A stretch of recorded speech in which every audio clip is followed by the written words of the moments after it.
What's going on, everyone? It is me, the Lone Vault Wanderer, here with a really quick Dishonored 2 video. I have a flight to catch today, and I woke up early just so I can make a video.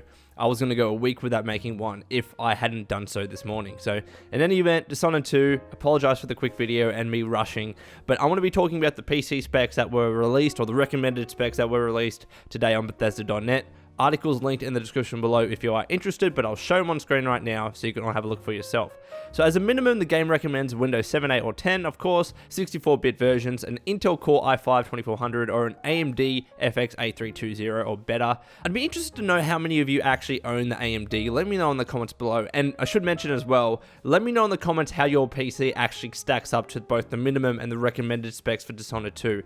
It's interesting to see how the recommended PC specs for AAA games are slowly and incrementally increasing to incorporate newer technology in the PC industry. But in any event, moving on, then we've got minimum 8GB of RAM, 60 gigs free hard drive space, that's a huge game, an NVIDIA GTX 660 with 2GB of VRAM, or an AMD Radeon HD 7970 with 3GB of VRAM, and the rest of the information is probably not that important, but recommended, Windows 10 recommended. It's interesting how they dropped the Windows 7 and 8 for the OS, but in any event, moving on, an Intel Core i7-4770, which I actually have, an AMD FX 8350 or better, and then in terms of RAM, you need 16 gigs of RAM, 60 gigs of hard drive space again, an NVIDIA GTX 1060 with 6 gigs of VRAM, or an AMD Radeon RX 480 with 8 gigs of VRAM. What's noteworthy here is how now the new NVIDIA lineup of graphics cards, the 1070s, the 1060s, 1080s, and I think the 1050 coming out soon as well, are starting to be recommended in the PC specs for AAA games nowadays. It's amazing to see not just how fast PC technology moves on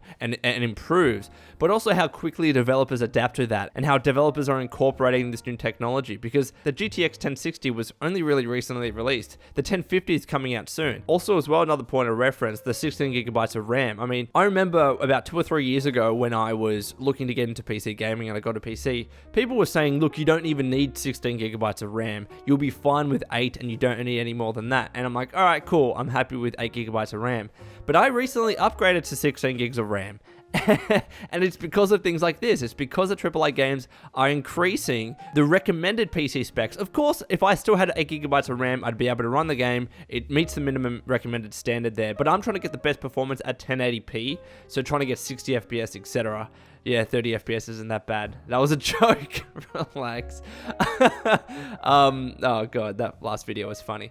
In any event, I just thought it was noteworthy that 16 gigs of RAM is now being recommended in AAA games, and also now the newer graphics cards too.